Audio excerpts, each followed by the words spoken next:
ማማዬ አቤት። ይሄ ምንድነው? ቃሪያ ምን የሚደረግ ነው? የሚበላ ነው።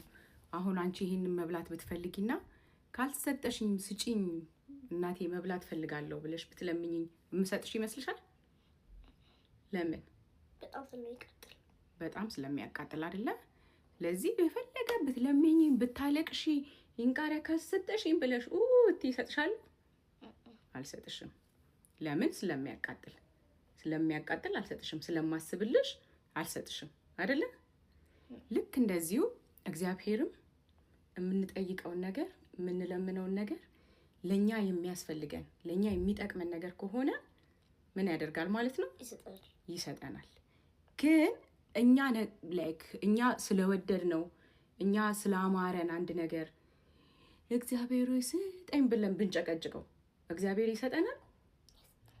ስለዚህ እግዚአብሔርን አንድ ነገር ስትጠይቂው ሁሉ ጊዜ እግዚአብሔር ሆይ እኔ ይሄንን ነገር ፈልጋለሁ፣ አንተ ግን ፈቃድ ከሆነ አንተ ከፈለክ ግን ስጠኝ፣ እኔ ግን ፈልጋለሁ፣ አንተ ግን ፈቃድ ካልሆነ አትስጠኝ ብለሽ ነው መጸለይ ያለብሽ ማለት ነው።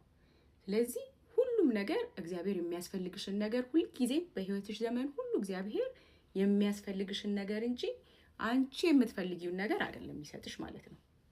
ለምን? እግዚአብሔር አባትሽ ስለሆነ አይደለ? እኔ እናትሽ ስለሆንኩ ነው አይደለ? ስለማስብልሽ ነው አይደለ? ይሄን ቃሪያ አልሰጥሽም ያልኩሽ። ስለዚህ እግዚአብሔር ደግሞ ከኔ በላይ በጣም በጣም በጣም የሚወድሽ አባትሽ ነው። ገብቶሻል? አምላክሽ ነው። ስለዚህ ከኔ በላይ የሚያስብልሽ ማን ነው? እግዚአብሔር ነው አይደል?